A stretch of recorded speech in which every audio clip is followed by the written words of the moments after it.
আসসালামু আলাইকুম, hello everyone, welcome back to my channel. This is Marjia daily blog থেকে বলছি। কেমন আছেন সবাই? আশা করি সবাই ভালো আছেন। আমিও আল্লাহর রহমতে অনেক ভালো আছি। তো প্রতিদিনের মতো আজকে একটি নতুন ডেইলি ব্লগ নিয়ে চলে আসলাম আপনাদের মাঝে। তো ডেইলি ব্লগটা সকাল থেকেই শুরু করেছি। আমি গিয়ে সকালবেলা ঘুম থেকে উঠে অফ ক্যামেরাতে নাস্তা করে নিলাম। তারপর নাস্তা করার পরে একটু রেডি হয়ে গেলাম। তারপর রেডি হওয়ার পরে কিছু ফ্রুটস এনেছিল রাতের বেলা, তো সেগুলো খাওয়ার পরে আর গুছানো হয়নি, এমনিতেই রেখে দিয়েছিলাম। তো আমি সেগুলোকে নামিয়ে নিলাম সুন্দর করে, আর কিছু নিয়ে নিলাম অফিসে খাওয়ার জন্যে। তো এগুলো গুছানোর পরে তারপরে খাওয়া দাওয়া করার পর তো বের হয়ে গেলাম। তো বের হয়ে যাওয়ার পরে সারাদিন অনেক ব্যস্ততম একটা দিন কেটেছে। তো সেই ব্যস্ততার মাঝে গিয়ে কাজ করে ওইভাবে আর ভিডিও করা হয়নি।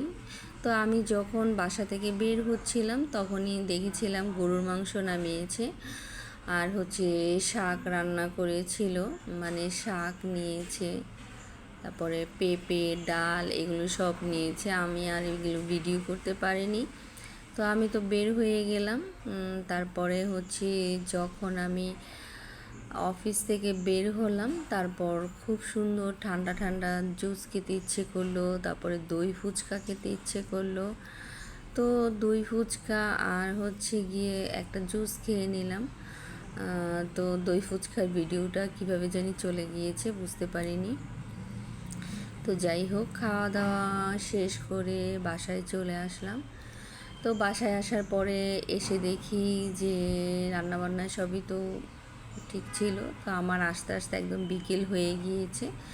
তারপরে আমি একটুখানি সাজিয়ে গুছিয়ে নিলাম। আমি গরুর মাংস আর ডাল নিয়ে নিলাম খাওয়ার জন্যে, একটু ফ্রুটস নিলাম, আর ছিল শাকভাজি ছিল। তো শাকভাজি আর সন্ধ্যার দিকে খেতে ইচ্ছে করেনি, তাই আর নেইনি।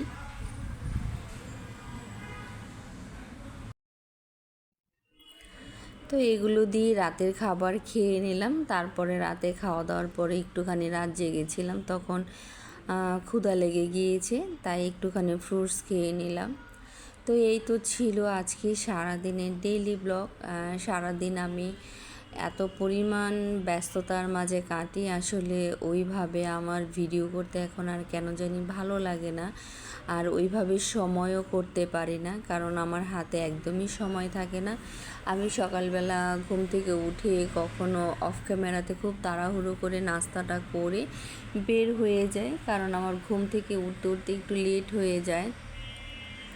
তো ওই সময় ক্যামেরা ধরে ভিডিও করাটা কষ্ট হয়ে যায়, তাই খেয়ে ফেলি এমনিতেই। তারপরে যখন এত সারাদিন ব্যস্ততার পরেও আমি বাসায় আসি, তখনও আর ইচ্ছে করে না। তো আস্তে আস্তে ইচ্ছেগুলো কেন জানি নষ্ট হয়ে যাচ্ছে, সময়ের সাথে সাথে এত পরিমাণ ব্যস্ত হয়ে যাচ্ছি। তবে আমি যখন অফিসে থাকি তখন ভিডিওগুলোকে আসলে শুনতেই পাই না, কে কী বলে না বলে। আমি এটাকে সাইলেন্ট মোডে রেখে শুধু চালিয়ে যাই, কারণ ওইভাবে তো সব কিছু শোনা সম্ভব না।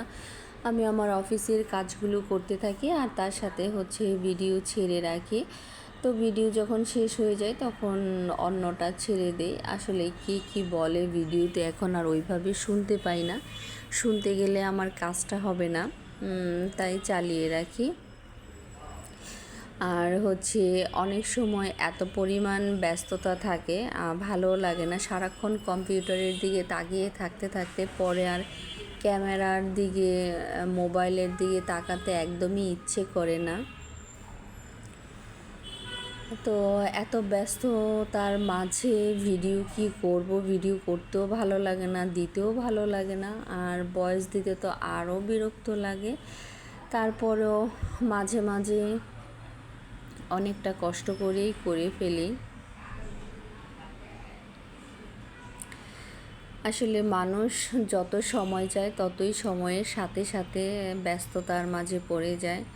তো যখনই ব্যস্ততার মাঝে পড়ে যায় তখন সময় যতই হাতে থাকুক না কেন তারপরও মনে হয় না সময় হয়ে যায়। তো সময় বের করা তখন খুব কষ্ট হয়ে যায়। তো যাই হোক, আমি কষ্টসৃষ্ট করেই সময়টাকে বের করে নিই। তো এর মধ্যেই করে নিই।